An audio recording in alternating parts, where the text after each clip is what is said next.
Satu. Bismillahirrahmanirrahim. Assalamualaikum warahmatullahi wabarakatuh. Perkenalkan, nama saya Muhammad Tio Nugraha dengan NIM 2470201091. Ingin mempresentasikan tugas ulangan tengah semester mata kuliah public speaking. Yang pertama ada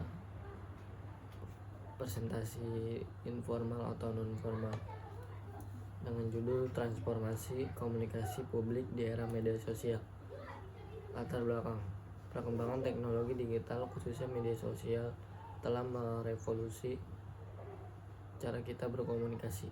Jika sebelumnya komunikasi publik dilakukan melalui media konvensional seperti televisi, radio, dan surat kabar, kini komunikasi berlangsung secara real time melalui platform digital seperti WhatsApp, Instagram, Twitter, dan TikTok.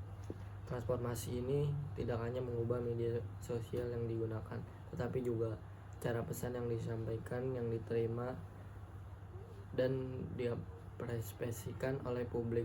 Transformasi ini tidak hanya mengubah media yang digunakan, tetapi juga yang cara pesan yang disampaikan, diterima, dan diapresiasikan oleh publik. Pembahasan yang pertama ada perubahan pola komunikasi publik. Perubahan paling nyata adalah demokrasi informasi. Media sosial menginginkan siapapun dari berbagai latar belakang untuk menyampaikan pendapat, berbagai pengalaman, bahkan mempengaruhi opini publik. Komunikasi kini berlangsung secara real time, lintas batas geografis, dan bersifat dua arah atau multi arah.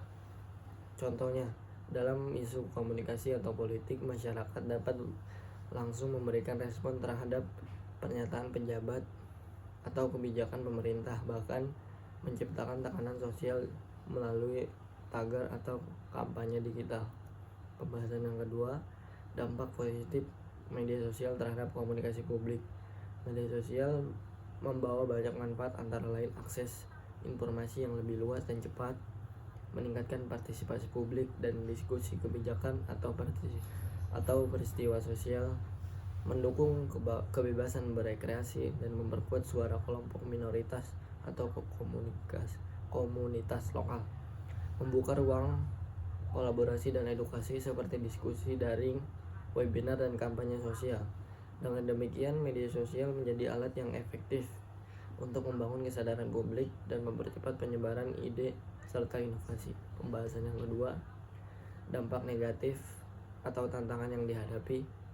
Di balik peluang tersebut, transformasi ini juga membawa tantangan besar seperti penyebaran hoaks dan misinformasi, polarisasi opini, dan konflik di ruang digital.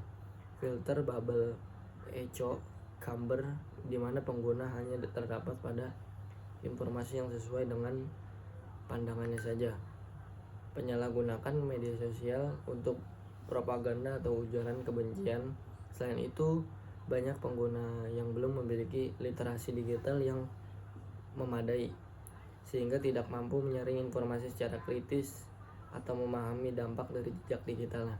Pembahasan yang terakhir, tantangan institusi dan regulasi. Lembaga pemerintah, media, dan pendidikan juga menghadapi tantangan dalam beradaptasi. Regulasi di dunia digital belum sepenuhnya mampu mengimbangi kecepatan dan perkembangan media sosial. Sementara itu, institusi media tradisional juga perlu melakukan transformasi agar tetap relevan di era digital, baik dari sisi teknologi maupun gaya penyampaian informasi. Yang terakhir ada kesimpulan. Sebagai kesimpulan, transformasi komunikasi publik di era media sosial merupakan keniscayaan dari perkembangan teknologi digital. Media sosial bukan hanya alat komunikasi, tetapi telah menjadi bagian dari budaya masyarakat dalam berinteraksi, menyampaikan aspirasi, dan membentuk perspektif publik. Oleh karena itu, diperlukan kesadaran bersama untuk menggunakan media sosial secara cerdas, etis, dan produktif. Mungkin itu saja yang bisa saya sampaikan. Kurang lebihnya mohon maaf. Terima kasih. Wassalamualaikum warahmatullahi wabarakatuh.